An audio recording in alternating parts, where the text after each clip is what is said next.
What's up, anon? Total anon thing to say, right? So this is racist. I don't know why you're picking out black people instead of talking about IQ and race in general.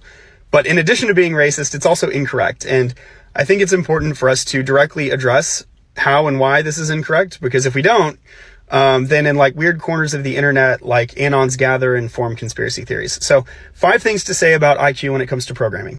First, you can have an IQ at or even slightly below the American average, a score of 100, and become a competent professional programmer. That is a bias we have in the industry that we don't talk about enough.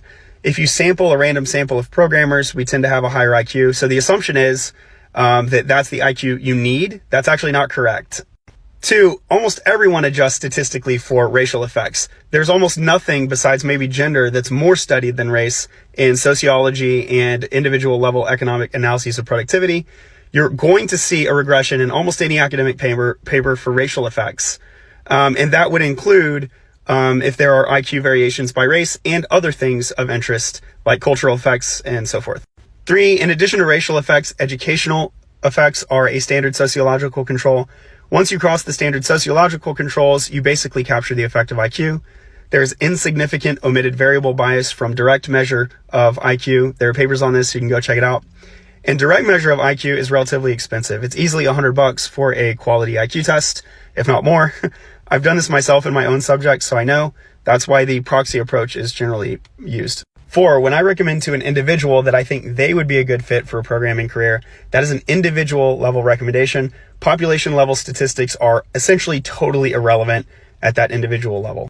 Fun tangent, we can do some back of the napkin math and show that if we look at high IQ blacks only, there are more than enough to fill all open software engineering roles in the entire United States. So let's do that real quick. Population in the US, about 330 million. About 14%, I believe, are blacks. Let's take it down to 10% just to be conservative.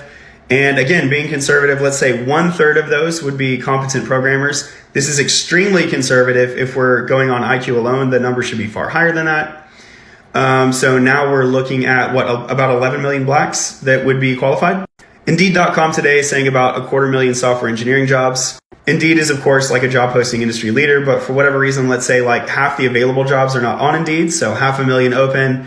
We could still, with high IQ blacks alone, conservatively fill all of the software engineering jobs open like 20 times over.